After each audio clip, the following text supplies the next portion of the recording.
Halo teman-teman, kembali lagi di channel Cari Cuan di Jalan. Selamat datang para pencari cuan.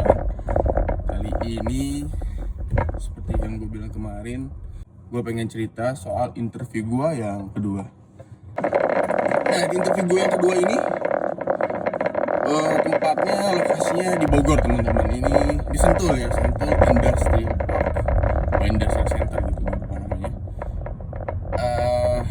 Gue seneng sebenarnya, jujur ya, gue merasa gue cocok banget di tempat itu. Sekali lagi gue juga daftar dari Jobstreet. Dan ini tips juga temen-temen, kalau lo lagi daftar online dimanapun itu, lo harus melihat yang namanya applicant volume. Nah, kalau applicant volume itu high, ya terserah sih, lu apply aja nggak apa-apa. Tapi ingat, jangan berharap. Kenapa? Karena probability kita untuk, jangankan untuk diterima, dicek aja ya sama HR itu sedikit sekali. Logikanya gitu kan, pasti masuk lah. Kalau sedikit, misalnya masih low volume, nah itu kemungkinan lu masih dilihat. Sekalipun ya misalnya high volume, lu maksa banget, oh ini kayaknya gue bakal terima nih karena gue bagus gini-gini. Nah, biasanya kalau misalnya dari 10, jangan 10.000 udah kebanyakan, 1.000 lah, dari 1.000 kandidat, lu yang kandidat ke 999, artinya kan dia bakal ngecek profil lu di urutan segitu kan. Nah, kalau misalnya dia udah menemukan kandidat, misal kandidat, ada 3 kandidat lah, nomor 100, nomor 200, dan nomor 998, satu urut kandidat di atas lu, dan dia dan walaupun 3 kandidat itu nggak sebagus lu, tetap aja teman-teman lu nggak bakal masuk, bakal mental gitu. Jadi ya duluan itu penting juga, keep update the time, apa ya sebutannya, ya keep update lah. Kalau misalnya emang lu bisa daftar, lu misalnya lihat baru, oh ini postingnya 1 jam yang lalu nih, fresh banget, nah itu peluangnya pasti lebih tinggi gitu teman-teman. Oke, lanjut aja. Jadi nah, yang di Bogor ini teman-teman, seperti yang gue bilang tadi, cocok banget sama gue. Gue ngerasa, wah ini sesuai passion gue. Ya Allah, kenapa itu? Ya elah, pakai buka jendela segala. Aduh, pagi-pagi udah ada kejadian. Aduh, gue jadi lupa kan mau ngomong apa. Oh iya, gue ngerasa ini udah cocok banget sama gue. Udah pas nih, karena di situ gue bakal jadi desainer parts. Jangan ngomong aja ya, nanti soalnya lu pasti pada tahu.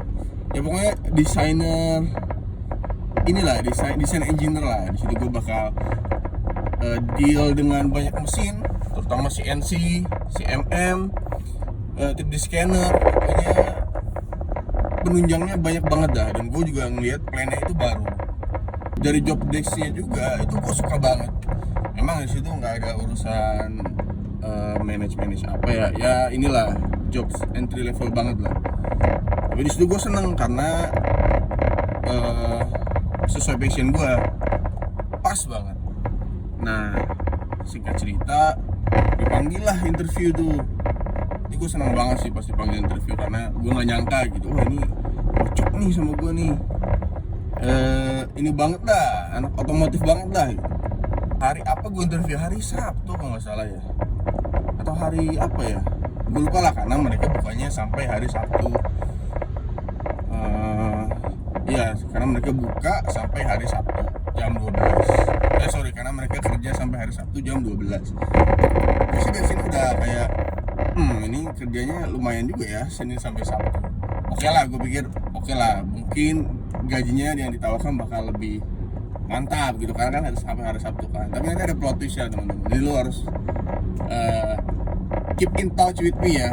Lo harus lihat video ini sampai habis biar lo tahu plot twistnya seperti apa ya, atau bisa lo skip juga sih, terserah lo deh. Nah, ternyata pas di interview itu gue ada berapa orang? Ada 4 apa 3 orang gitu, rekan-rekan gue. Biasalah gue basa-basi, seperti yang udah gue bilang di video pertama, gue selalu basa-basi, nanyain gitu, lu dari mana, lu pernah kerja di mana, gitulah. Jadi gue tahu ini mereka gimana. Gue sempet nanya CV, lu CV bawa nggak? Kan disuruh bawa CV ya. gitu. Nah, gue sempat lihat ada satu kandidat yang wah ini oke nih, dia emang sebelumnya suka ngedesain juga pakai SolidWorks kan. Gue kan nggak pakai SolidWorks, walaupun gue bisa gue nggak pakai. Dia banyak ngedesain parts gitu-gitulah, cocok menurut gue nih orang. Nah ada orang lain lagi dari dia sebelumnya di gas equipment. Nah ini menurut gue agak kurang nyambung karena pas gue tanya, lu emang tahu di sini daftarnya mau jadi apa? Dibilang gue nggak tahu, gue diterima dipanggil itu gue kesini aja. Wah itu gue udah bingung sendiri sih sebenarnya sama orangnya kayak gitu. Cuma ya sudah lah, biarkan aja. Singkat cerita, berlanjutlah ke tes. Temen gue dipanggil dulu, gue jarang ya dapat panggil untuk interview pertama gitu, karena mungkin nama gue dari N, jadi urutannya ya udah kayak gitu. Dia masuk, gue waktu itu nggak bisa nebak ya apakah gue bisa diterima atau enggak, tapi teman-teman nih, gue waktu itu sebenarnya udah pede ya, bukan kepedean juga ya, karena gue merasa dari kandidat lain gue match nih, paling match sama mereka. Karena sebelumnya di apa istilahnya ya, kalau di gue summer training, magang, bukan summer training ya, magang. Akhirnya intinya singkat cerita, setelah kandidat lain masuk, akhirnya gue dipanggil. Di situ gue ketemu sama HR generalnya, general HR atau apa gitu namanya, lupa gue. Jadi dia orangnya baik sih, orangnya baik, kalem gitu, masih muda lah. Dan gue kira gue bakal sama dia dulu gitu, step by step. Ternyata enggak teman-teman, ternyata gue langsung ditemui sama 2 orang. Ini gue pertama kalinya interview langsung 2 orang gitu, user sama HR-nya. Di situ gue perkenalan kan, gue sebenarnya karena pengalaman pertama sebelumnya tiba-tiba disuruh pakai bahasa Inggris, gue udah persiapin. Nah pas gue tanya ke usernya sama HR-nya, ini pakai bahasa Inggris atau bahasa Indonesia? Ya di situ si user kayak bingung gitu, lah ini orang kok begini sih gitu. Kayaknya ya yang gue rasa tuh kayak gitu, maksudnya apa gitu, di muka, di wajahnya gitu. Tapi gue tuh belum nyadar, dia langsung bilang, oh bahasa Indonesia aja nggak apa-apa. Oke, gue akhirnya pakai bahasa Indonesia singkat. Dalam dari itu dia nggak nanya background gue lama-lama, dia cuma langsung ngasih tahu, coba kamu gambar, ini ditunjukin lah, ada spare part gitu ditunjukin. Gue disuruh gambar teknik, yang entah itu tampak atas atau tampak samping, pokoknya inilah disuruh gambar. Ya buat anak teknik kan biasa ya, gambar-gambar dari istilah reverse engineering lah, dari yang nyata kita bikin ke blueprint atau gambar tekniknya. Ya kan ada kaidah-kaidahnya, intinya gitulah. Gue sih pede aja tapi gue di situ bilang, ini gambar tangan saya nggak terlalu bagus, tapi saya tahu kaidahnya. Ya nggak apa-apa, karena gambar aja sebisa kamu. Udah gue gambar sih. Akhirnya mereka bilang ke gue, ini dari kandidat yang lain, selama ini kamu doang nih yang bener. Gue di sini langsung shock, buset dah. Yang lain kan sama-sama anak teknik, ya masa gambar gini dong nggak bisa. Ya udahlah, gue lupakan itulah. Intinya mereka ternyata serak sama gue dari kata-kata itu kan. Habis itu ditanya-tanya lagi, karena background gue sebelumnya di sekolah bernuansa Islami. Gue ditanya, mas di sini kan mas tahu sendiri CEO-nya ini bukan orang Muslim, dan sekarang juga banyak yang nonis. Menurut mas gimana? Apakah mas bakal terganggu atau mas bisa toleran dengan hal-hal seperti itu? Gue bilang, oh bisa. Ya udah gitu, masing-masing kan. Yang penting gue tetap boleh sholat, gue bilang begitu. Yang penting gue masih bisa sholat Jumat gitu. Oke lah, sudah selesai. Terus itu ditanya pengalaman gitu-gitu, ya gue jawab sebisa mungkin. Sampai pada akhirnya di situ langsung ya, on spot ya, gue ditawarin, gue dikasih tahu bonusnya, dikasih tahu jam kerjanya. Nah di sini teman-teman, itu poin yang bikin gue bingung ya, dan ini juga bisa jadi red flag ya, tanda-tanda perusahaan red flag yang harus lu tahu, yaitu apa? Yaitu Eh, jadi dari jam kerja itu udah menyeleweng sih menurut gue ya. Jam yang hari biasa Senin Jumat dari jam 8 sampai jam 6 itu gue bingung banget. Ini kok jam kerja padat banget ya. Nah, gue abis itu setelah itu hari Sabtunya dari jam berapa ya? Jam 8 juga sampai jam 12. Oke lah, normal setengah hari. Tapi gue bingung itu, yang gue bingung yang pertama itu Senin Jumat kok lama banget ya. Abis itu dia tiba-tiba bilang, gue tiba-tiba bilang, terus kalau gaji di sini kisaran berapa ya mas untuk posisi saya? Habis itu dia masih tahu. Nah dari kata-katanya ini, habis itu jawaban dia sebetulnya udah kelihatan ya. Dan gue waktu itu belum sadar. Dia bilang di sini kita gajinya biasa aja mas, kita nggak bikin gaji besar, tapi di sini kita bikin bonus yang besar. Mas nih kalau bisa ngumpulin poin, dia bilang poin ya di sana base-nya by poin ya, karena kan gue desain jadi berapa banyak apa istilah NPI ya, new product introduction, atau benar-benar produk baru lah yang gue develop dan itu banyak di tahun itu, nggak perlu terjual berapa, itu gue bakal dapat poin. Dia bilang iya di sini tuh dalam 1 tahun misalnya mas poinnya banyak itu at least bakal dapat 50 juta mas. Dia bilang kayak gitu. Gue senang dong, wah nih ya nih 50 juta bonusnya doang at least lagi, berarti kalau bisa gue perform banget bisa di atas itu dong gitu. Ya tapi gue itu masih nggak aware kalau dia ngomong gaji bakal ya gitulah gitu loh. Gue iniin aja lah ya, gue waktu itu karena udah kepalang sama bonus dan senang sama kerjaannya, jadi gue masih biasa dari situ. Oke, habis itu lanjut di bagian bonus.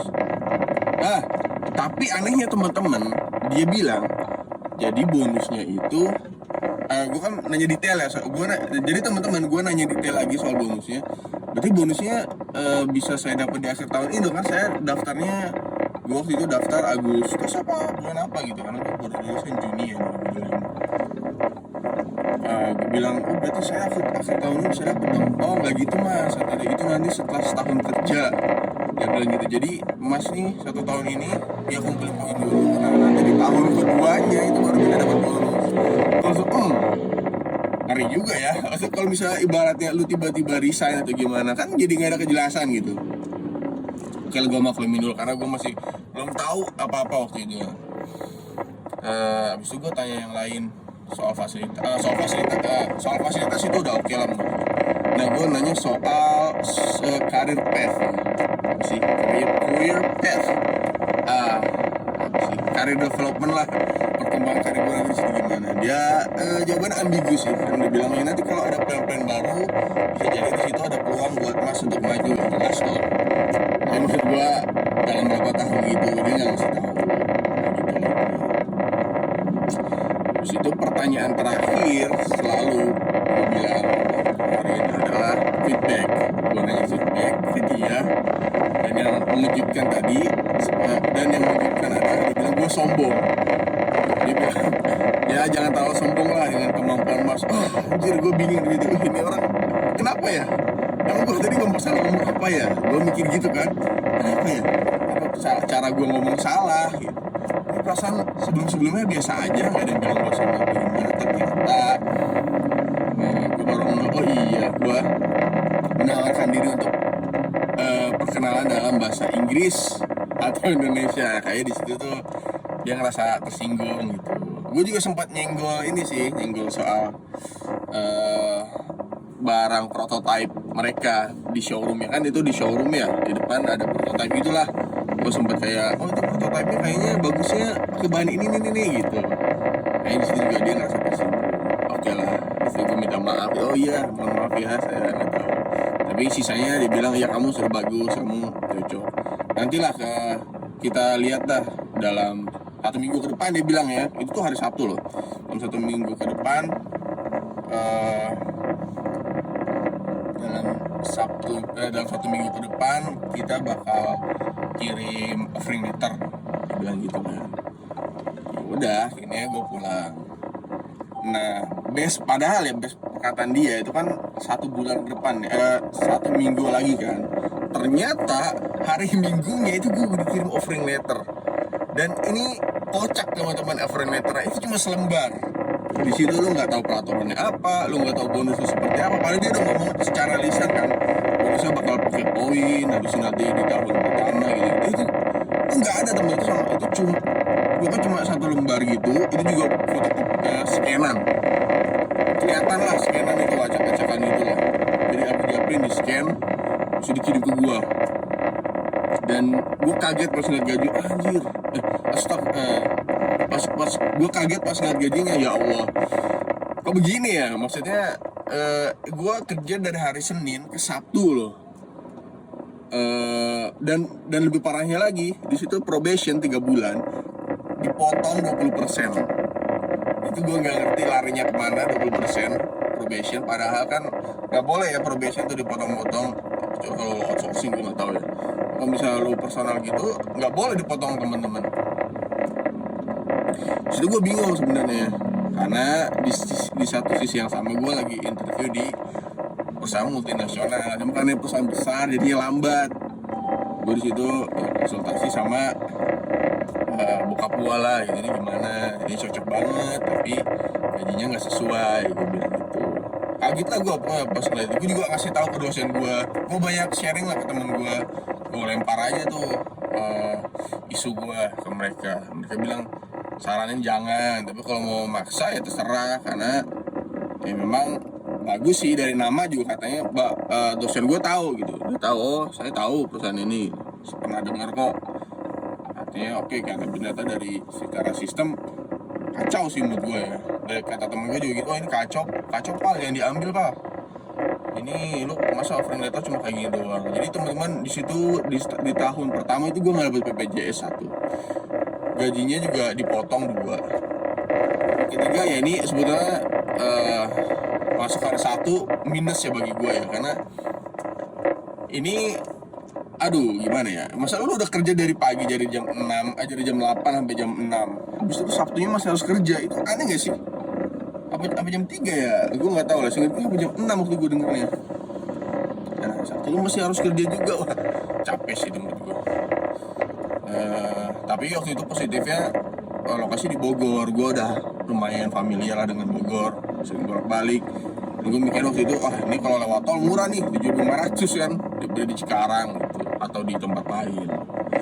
Intinya di akhir gue nggak ngambil itu, gue nggak ngambil PT ini karena itu tadi ya, teman-teman lu harus ngeliat banyak poin-poin red flag lah, yang mana resikonya besar banget untuk lu.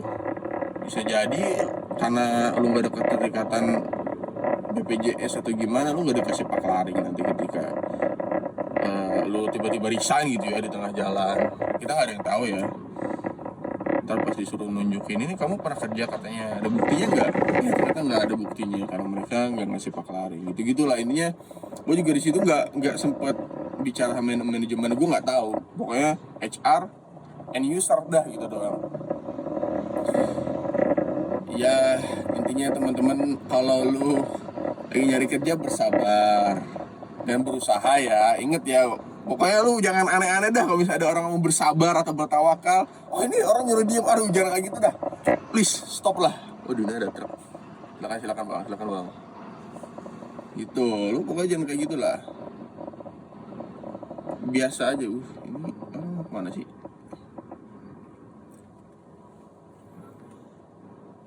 pokoknya bersabar, bertawakal, terus berikhtiar atau usaha.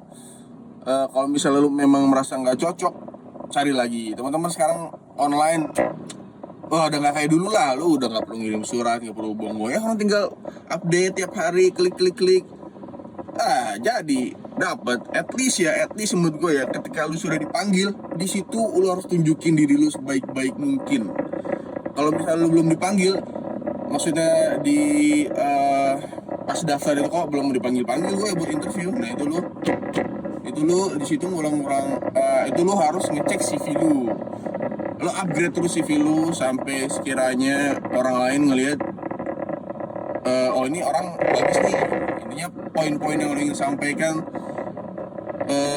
bener-bener terlihat di situ dan rapi, baru deh lu daftar lagi. Ketika lu pokoknya udah dipanggil, nah di situ artinya CV lu bagus, dia cocok sama lu dan ingin ngelihat personality lu gimana sih gitu. Jadi gue senang kalau udah dipanggil interview. Kalau gue bilang ya, gue win rate-nya, kalau bisa lu main Mobile Legends atau game lain, win rate itu 5/7, berarti berapa persen tuh ya?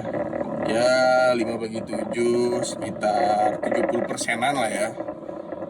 7 kali 7 kan 49, ya benar 70%-an win rate-nya. Tapi kalau dari lamaran ya, lu harus tahu, lamaran gue itu win rate-nya wah gila ampas banget, mungkin 2% kali. Karena bener-bener gue ngelempar tiap hari temen-temen, gak bosan-bosan gitu gue. Dan gue juga sempat putus asa gitu, karena ini kok gak dapet ya, emang begini kah realitanya gitu bro. Sebulan atau 2 bulan gitu. Tapi ternyata pas gue di lapangan ada yang lebih parah dari gue. Dan itu kita harus sabar lah intinya, sabar dan terus berusaha, berdoa terus teman-teman.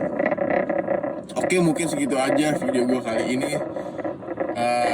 Insya Allah bakal kita lanjut teman-teman ke interview ketiga. Nah ini pertama kali gue bekerja, interview ketiga ini di perusahaan multinasional. Cakep lah ini perusahaannya, tapi lo harus tahu gimana sih kalau di perusahaan multinasional untuk early career. Sekian teman-teman untuk video kali ini. Kita ketemu di video selanjutnya. Semangat terus para pencari cuan. See you on the next video.